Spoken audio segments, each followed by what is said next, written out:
Bonjour à tous. Aujourd'hui, on va parler du mythe de Prométhée. Vous avez été très nombreux à me demander de parler de la mythologie dans mes vidéos, et j'ai choisi le mythe de Prométhée parce qu'il me semble qu'il fait partie de ces mythes qui ont des choses à nous apprendre sur la nature humaine, c'est-à-dire sur nous-mêmes. Les mythes ne sont pas seulement des récits plaisants et fantaisistes que l'on apprend au collège en cours de latin ou de grec. Les mythes sont beaucoup plus que ça, ils sont des supports d'apprentissage, des supports de transmission de la vision du monde des anciens, en ce sens que les mythes forment une allégorie de l'organisation de l'univers et des passions humaines. Pour le dire autrement, s'intéresser aux mythes, c'est s'intéresser au destin de l'humanité.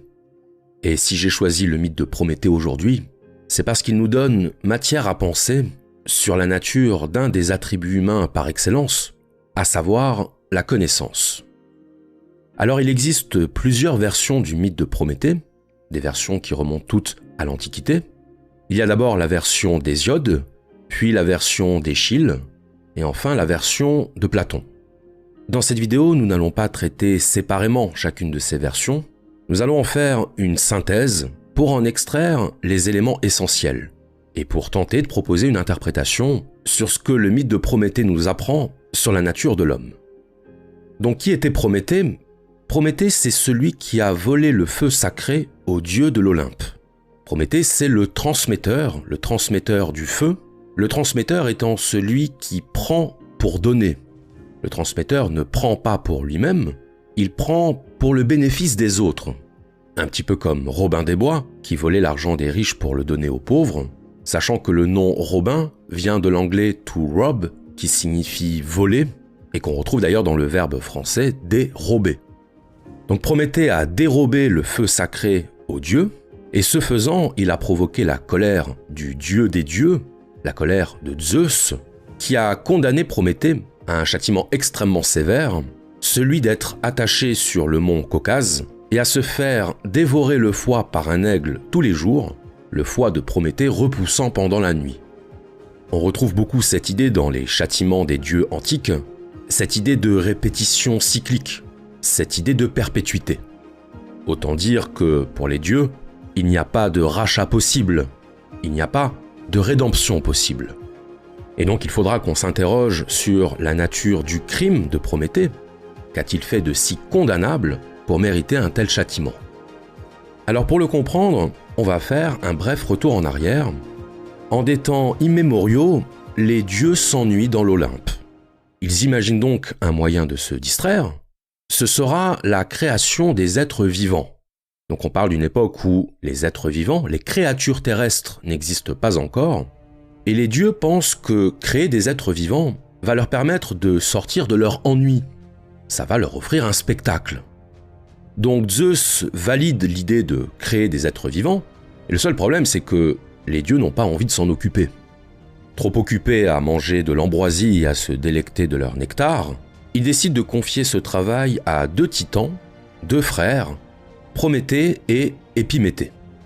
Il se trouve que Prométhée était dans les petits papiers de Zeus, parce que dans la guerre qui a opposé Zeus à son père Cronos, Prométhée a pris le parti de Zeus, contrairement à la plupart des autres titans qui ont pris le parti de Cronos. Il faut croire que Prométhée savait que Zeus allait remporter cette guerre, ce qui n'est pas surprenant quand on sait que la signification du nom Prométhée, c'est le prévoyant, celui qui voit en avance. Prométhée, c'est l'avisé, c'est le prudent, c'est celui qui pense avant d'agir. Donc Prométhée et Épiméthée se retrouvent en charge de la création des êtres vivants, plus précisément des animaux, mais il se trouve que Épiméthée a envie de s'en occuper tout seul. Il demande donc à son frère Prométhée de bien vouloir le laisser accomplir tout seul ce travail consistant dans la répartition, dans la distribution des attributs entre les différentes espèces animales. Alors c'est peut-être le seul moment du mythe où Prométhée porte très mal son nom, puisqu'il accepte la demande de son frère. Il accepte de laisser Épiméthée s'occuper seul de la distribution des qualités de chaque espèce animale. Alors évidemment, on ne peut pas distribuer les qualités des animaux au hasard. Pourquoi ? Eh bien parce qu'il faut maintenir un équilibre. L'entièreté du cosmos repose sur la loi de l'équilibre, D'ailleurs, le mot même de cosmos en grec signifie ordre ou harmonie. Et donc il va falloir s'arranger pour que les espèces animales soient pourvues de manière équitable. Certaines espèces vont recevoir la force, tandis que d'autres vont recevoir la vitesse. Certaines espèces seront pourvues de griffes, tandis que d'autres seront pourvues de sabots. On habillera certaines espèces de laine, tandis que d'autres seront vêtues d'un cuir épais. On distribuera des ailes aux oiseaux, des pattes aux mammifères, des nageoires aux poissons. Et finalement, Épiméthée s'en sort plutôt très bien dans la distribution des attributs. Il fait en sorte que les espèces animales soient à peu près équitablement pourvues. Alors, entendons-nous bien, être équitablement pourvu ne signifie pas qu'il n'y aura pas des prédateurs et des proies. Bien sûr qu'il y aura des espèces qui surpasseront les autres, qui en feront leurs 4 heures. Mais les espèces seront suffisamment pourvues pour pouvoir assurer le cycle générationnel, pour pouvoir se perpétuer dans le temps. Et c'est ça qui compte. Donc Épiméthée en arrive à la fin de la distribution des attributs. Il est très content de lui, très satisfait de ce qu'il a fait. Mais sauf qu'Épiméthée a oublié quelque chose.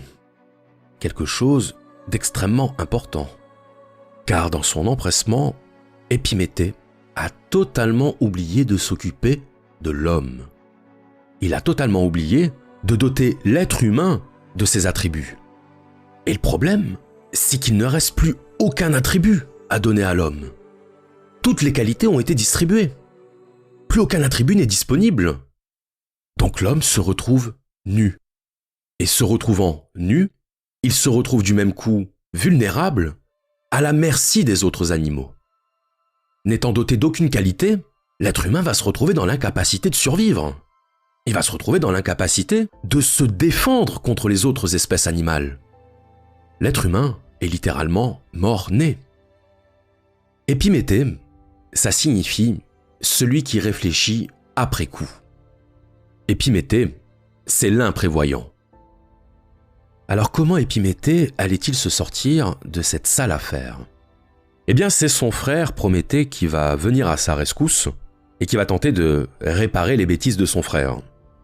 Donc Prométhée réfléchit et il ne voit qu'une solution. Pour rendre l'homme apte à survivre, pour rendre l'homme capable de rivaliser avec les autres animaux, il allait falloir lui transmettre une arme. Donc Prométhée décide de s'introduire dans le palais des dieux de l'Olympe et, à l'aide d'une torche, il dérobe le feu sacré. Il dérobe le feu des dieux pour le transmettre aux hommes. Et c'est là évidemment que les choses sérieuses commencent. Mais d'abord, il faut comprendre ce que représente ce feu. Parce que le feu, on peut l'entendre au sens littéral, mais on peut aussi l'entendre au sens allégorique. Et vous allez voir qu'en réalité, les deux significations sont indissociables. Elles sont liées entre elles par une relation analogique, par une relation de correspondance. Au sens littéral, le feu, c'est ce qui permet de se chauffer, donc de lutter contre le froid, c'est-à-dire de lutter contre l'hostilité du climat. Le feu permet de résister aux rigueurs hivernales, c'est donc une arme extrêmement précieuse pour la survie. Le feu permet également de cuire les aliments, de les digérer. Donc là encore, le feu va être un instrument de la survie, un instrument de la satisfaction des besoins physiologiques. Le feu va également permettre de se défendre contre les prédateurs. Et on sait qu'à une certaine époque, lorsqu'Homo sapiens débarquait sur une terre nouvelle, il n'était pas rare qu'il mette le feu à une forêt pour pouvoir se débarrasser d'autant plus rapidement des prédateurs qui la peuplaient. Le feu est une arme d'autodéfense, mais aussi une arme offensive, une arme qui allait permettre à l'homme de chasser, et donc de devenir le prédateur des prédateurs. Et puis le feu, il a encore une autre utilité, c'est qu'il allait permettre à l'homme de créer des outils. Le feu, c'est l'instrument de la forge. C'est ce qui permet de faire fondre le métal contenu dans les minerais, et donc d'augmenter encore la gamme des outils. Donc, si on récapitule, le feu allait permettre aux hommes de se chauffer, de se nourrir, de se défendre et de créer des outils. On voit donc à quel point il allait donner l'avantage aux hommes. À quel point, doté du feu, l'homme devenait l'animal à craindre, l'animal à redouter. C'est vrai. Mais n'oublions pas un élément très important de l'équation. C'est que si le feu allait permettre à l'homme de se protéger, il allait également lui fournir le moyen de détruire. Le feu est une arme de destruction, car le feu transforme tout ce qu'il rencontre en cendres, y compris tout ce que l'homme lui-même aura construit.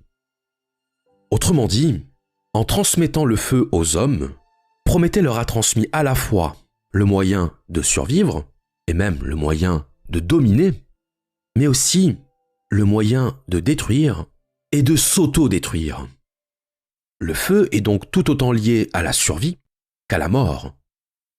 Et dire que le feu, c'est à la fois ce qui protège et ce qui détruit, bien ça ne peut que nous faire penser à ce que disait Freud à propos de Dieu. Rappelez-vous, dans la dernière vidéo sur Freud, on avait dit que Dieu, c'était le père surpuissant que l'être humain s'était créé. La figure du père renvoyant à celle de l'autorité, c'est-à-dire de la protection et de la punition, de l'amour et du châtiment.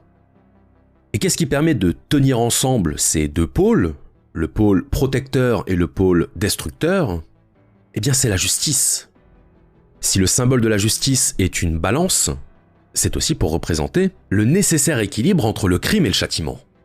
Le nécessaire équilibre entre deux pôles opposés qui se neutralisent l'un l'autre. Et qu'est-ce qui fait que la balance va pencher d'un côté plutôt que de l'autre? Eh bien, c'est précisément le comportement des hommes. Car si l'homme utilise le feu avec sagesse, s'il l'utilise avec vertu, avec prudence, le feu ne lui apportera que des bienfaits. Mais s'il l'utilise avec négligence, ou pire encore s'il l'utilise avec une volonté de destruction, bien à ce moment-là, le feu anéantira tout sur son passage.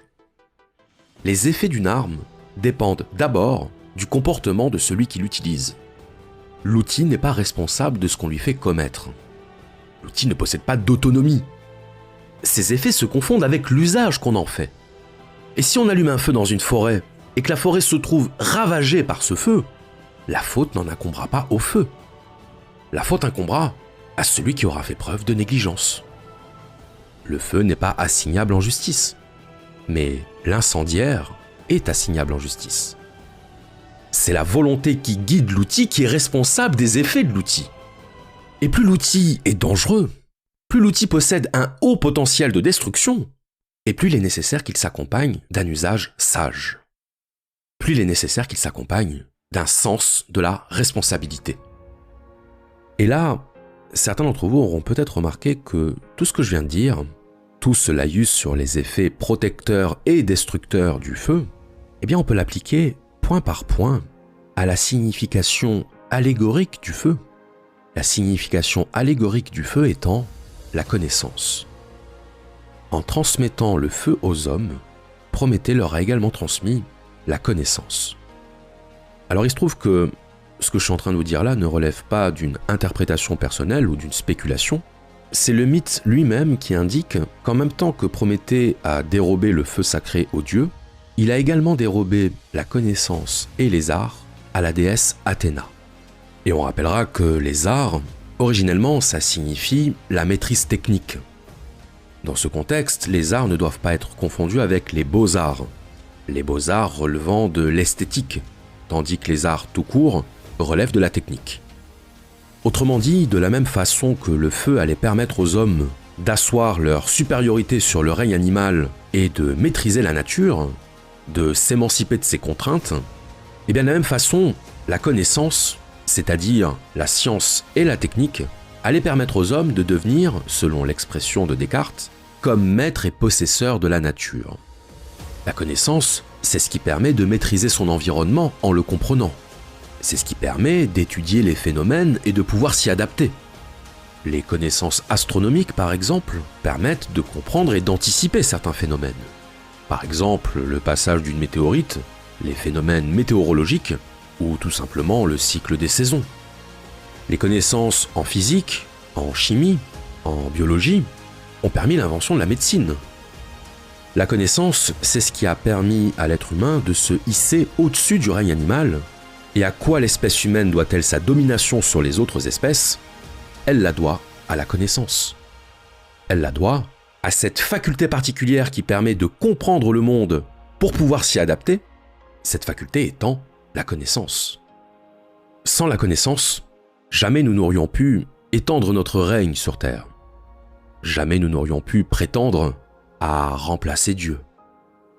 Dans son livre Sapiens, Harari nous explique que nos lointains ancêtres ont connu une révolution cognitive qui s'est traduite par l'augmentation de la taille de notre cerveau, ce qui a entraîné un redressement d'Homo sapiens sur ses deux jambes, ce qui a entraîné le début de la bipédie.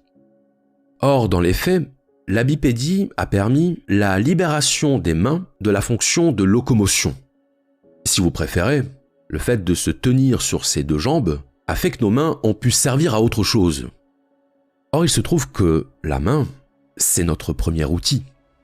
Car la main, c'est un instrument de préhension, un instrument qui nous permet de saisir des objets grâce au pouce opposable. Et saisir un objet, c'est pouvoir s'en servir. C'est pouvoir l'utiliser comme un outil. C'est le bâton qu'utilise le primate pour frapper son ennemi. La main est un instrument de préhension, elle est également un instrument de création, c'est-à-dire de fabrication. Et c'est ça qui permet de dire que la main est un prolongement de l'esprit, le moyen de l'extériorisation de l'esprit dans la matière, parce que la technique va de pair avec l'intelligence. La connaissance et la technique sont indissociables tout simplement parce que la technique, c'est la manifestation dans la matière de la connaissance.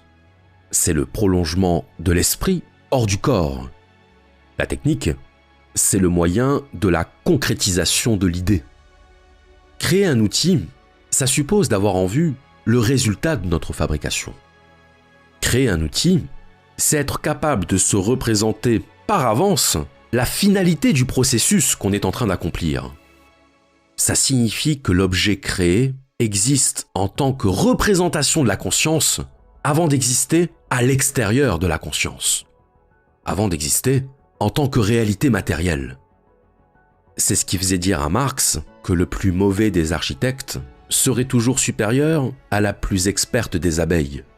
Car la différence entre les deux, c'est que l'architecte a dans son esprit la représentation finale de ce qu'il est en train de créer. Ainsi, la main, c'est l'intermédiaire entre l'esprit et la matière, de la même façon que l'homme est un intermédiaire entre la terre et le ciel, entre l'animal et Dieu. Nietzsche disait que Dieu était mort au moment où s'est effondrée la nécessité pour l'être humain de recourir à Dieu pour expliquer les phénomènes du monde. Au moment où s'est effondré le besoin de trouver un sens en dehors de notre esprit. En répondant à un certain nombre de questions, en levant le voile sur certains mystères de l'univers, la science a placé l'homme en situation de se substituer à Dieu, en situation de devenir lui-même Dieu. Mais bien entendu, cet extraordinaire pouvoir de la connaissance qui a permis aux hommes de devenir comme maîtres et possesseurs de la nature, bien ce pouvoir s'accompagne de sa contrepartie fatale. C'est-à-dire qu'à mesure que l'homme augmentait sa connaissance du monde, à mesure que l'homme accumulait du savoir, il devenait en même temps capable de détruire tout ce qu'il avait construit. Il devenait en même temps capable de réinitier le chaos. Ainsi, tout comme le feu, la connaissance ne produit pas seulement des effets bienfaiteurs. La connaissance ne produit pas seulement des effets objectivement positifs du point de vue de la survie des hommes, ni même d'ailleurs du point de vue de la survie de la planète. Nous sommes aujourd'hui capables de détruire en un clin d'œil l'équivalent de plusieurs globes terrestres. Ce qui nous le permet, c'est la bombe atomique. Une bombe atomique qui est le fruit de la science humaine. La connaissance de l'atome, c'est ce qui a permis l'invention de la bombe atomique. Autrement dit, la connaissance peut être mise au service de l'anéantissement. Et là encore, qu'est-ce qui va faire la différence entre une connaissance bienfaitrice, entre une connaissance utile du point de vue de la survie humaine, utile du point de vue de la satisfaction des besoins? Qu'est-ce qui va faire la différence entre cette connaissance et la connaissance tournée vers la destruction? Quelle est la différence entre une connaissance qui va servir la santé de l'humanité et une connaissance qui va servir la mise à mort de l'humanité? Bien là encore, c'est la sagesse qui va guider ou pas son usage. Est-ce que l'invention de la bombe atomique est le fruit de la sagesse? rien n'est moins sûr. Elle a manifestement l'air d'être le fruit de l'hubris, de la démesure. De cette démesure qui caractérise l'espèce humaine dès lors qu'elle est en capacité d'intervenir sur l'ordre du monde. Dès lors qu'elle est en capacité de se prendre pour Dieu. Ce qui définit la connaissance, c'est son ambivalence. C'est ce qui fait que, le plus souvent, quand on parle du mythe prométhéen, c'est dans un sens péjoratif. C'est pour mettre en lumière la volonté orgueilleuse de l'être humain de devenir Dieu à la place de Dieu.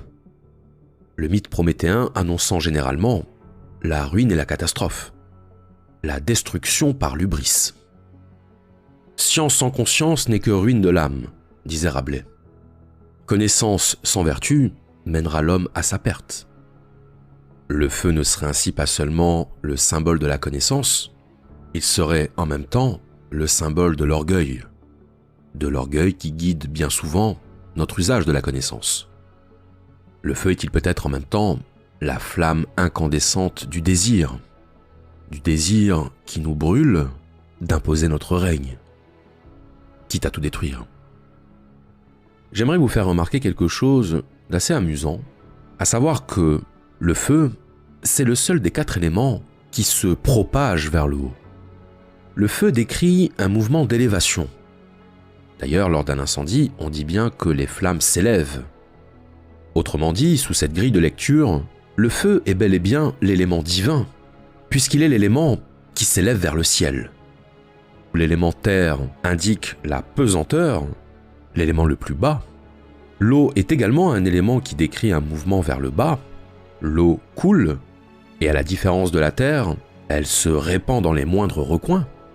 L'air, quant à lui, est un élément stagnant. Il n'est pas davantage dirigé vers le haut ou vers le bas. Alors que le feu décrit un mouvement vers le haut. Symboliquement, le feu serait donc bien un élément divin. Et pourquoi est-ce que je dis ça ? Bien tout simplement parce que, dans l'Antiquité, on retrouve cette idée que l'être humain est en connexion, est en liaison étroite avec le monde du divin. Et par quel intermédiaire l'homme est-il en contact avec le divin ? Par l'intermédiaire de sa raison. Par l'intermédiaire de ce que les Grecs appelaient le logos. Le logos qui est à la fois la raison et le discours, c'est-à-dire la raison manifestée.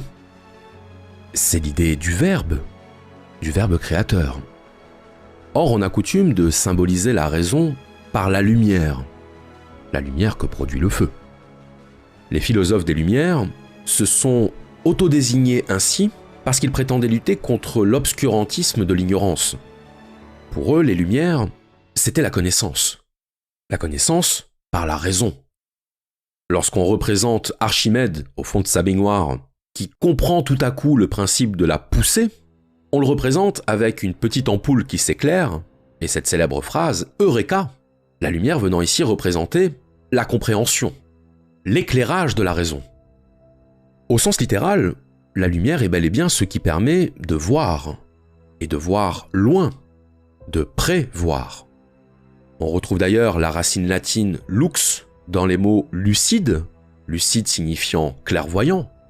Et qu'est-ce que l'omniscience que l'on prête d'ordinaire aux dieux, sinon la lumière totale, celle qui éclaire tout. Selon les anciens, l'être humain, parce qu'il possède la raison, parce qu'il possède le feu du logos, possède en même temps une parcelle du divin, une parcelle de l'omniscience. Et c'est ça qui fait de l'être humain un être intermédiaire entre les animaux et les dieux. En nous transmettant le feu, c'est comme si Prométhée avait jeté un pont vertical entre la terre et le ciel, comme s'il avait jeté une échelle qui nous permet de nous élever à la condition des dieux, mais sans en avoir la sagesse. Remarquez également une chose, c'est cet autre parallèle qu'on peut établir entre le feu et la connaissance, à savoir que le feu, c'est la seule ressource qui se multiplie quand on la divise. Avec une bougie, on peut allumer d'autres bougies sans jamais diminuer la flamme de la première bougie. Et bien de la même façon, la connaissance se multiplie quand on la transmet. Quand vous transmettez une connaissance à quelqu'un, vous ne perdez pas cette connaissance. On pourrait même dire, vous la renforcez, vous l'entretenez. comme on entretient un feu dans la cheminée. Un feu qui disparaît si on ne l'entretient pas, si on ne le transmet pas. Prométhée fut notre donateur, mais fut-il notre bienfaiteur? Que nous a-t-il donné? Il nous a donné la connaissance, il nous a donné l'intelligence, il nous a donné la liberté. Mais il ne nous a pas donné la sagesse. Il ne nous a pas donné la vertu. Il ne nous a pas donné cette autre propriété des dieux qui permet de maîtriser la première, qui permet de maîtriser la connaissance. Il est intéressant de constater que, dans la plupart des récits mythologiques, à chaque fois que l'être humain accède à une faculté des dieux, il en est toujours puni. Que se passe-t-il dans l'épisode biblique d'Adam et Ève? Il se passe que lorsqu'Adam et Ève goûtent du fruit de l'arbre de la connaissance du bien et du mal, ce fruit dont le serpent a bien dit qu'après l'avoir goûté, Adam et Ève seraient semblables aux dieux. Après avoir transgressé cet interdit, autrement dit, après avoir accédé à la connaissance, Adam et Ève sont punis. Ils sont expulsés du jardin d'Éden et se voient contraints d'expérimenter les lois de la matière, d'expérimenter le travail et la souffrance. Lorsque Zeus s'est rendu compte que Prométhée avait dérobé le feu sacré, il n'a pas simplement puni Prométhée. Ce n'est pas seulement Prométhée qu'il a condamné à une souffrance perpétuelle. Il a également décidé de punir le règne humain dans son ensemble. C'est pour cette raison qu'il a fait créer par Héphaïstos la première femme humaine, Pandore, littéralement, celle qui est ornée de tous les dons. D'Aphrodite, elle reçut la beauté. D'Apollon, le talent musical. D'Athéna, l'habileté technique. D'Hermès, la curiosité et l'art du mensonge. Et Zeus offrit Pandore à Épiméthée. Évidemment, Épiméthée ne pouvait que succomber à la beauté fatale de Pandore. Mais il se trouve que Pandore apporta avec elle une boîte, la fameuse boîte de Pandore, que Zeus lui avait interdit d'ouvrir. Et une fois mariée à Épiméthée, Pandore, tiraillée par la curiosité qu'elle avait reçue d'Hermès, ne put s'empêcher d'ouvrir la boîte. Or, cette boîte contenait tous les malheurs de l'humanité. La maladie, la misère, la vieillesse, la famine et l'espérance. En ouvrant cette boîte, Pandore libéra tous les maux de l'humanité.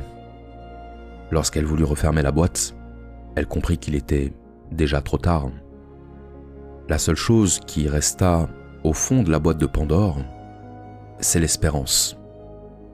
L'espérance, le plus grand de tous les maux, le mal qui nous fait supporter les autres maux. Dans l'Olympe, l'harmonie qui régnait jadis vacille. Zeus a détrôné son père, Cronos, et s'est emparé du pouvoir. Prométhée, le titan, et son frère Épiméthée se sont ralliés à Zeus qui devient ainsi le dieu suprême de l'Olympe.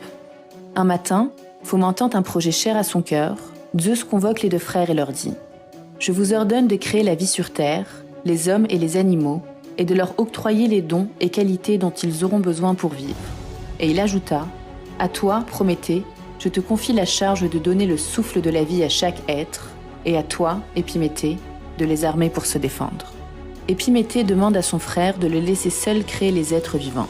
Prométhée accepte. Impulsif, le titan commence par les animaux. Sans réfléchir, il répartit aussitôt tous les dons.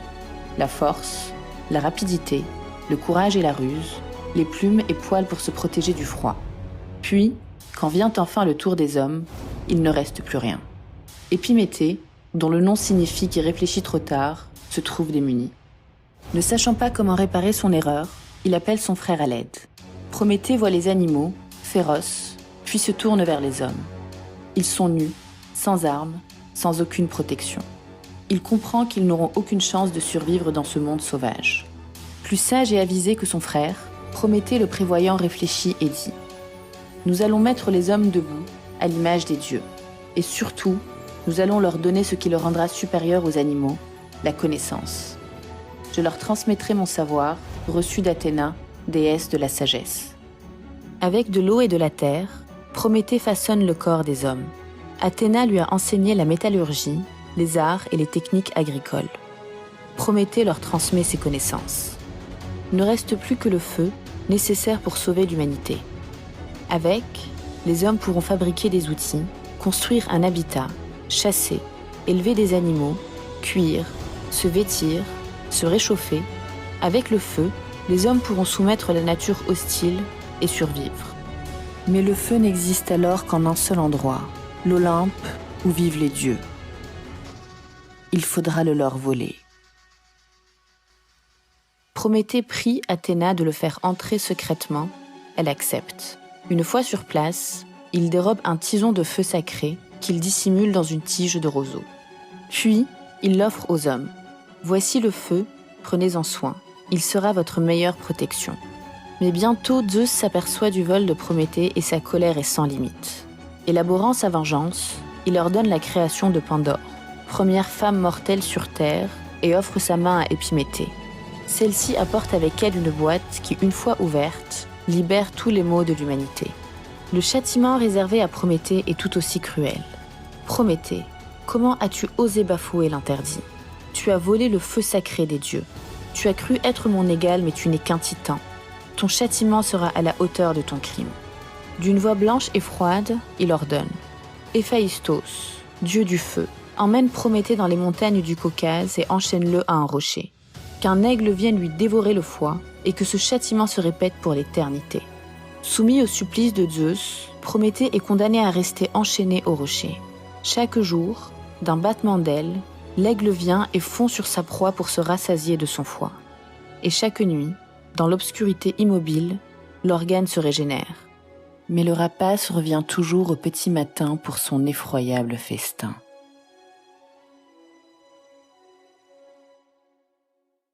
Merci Prométhée.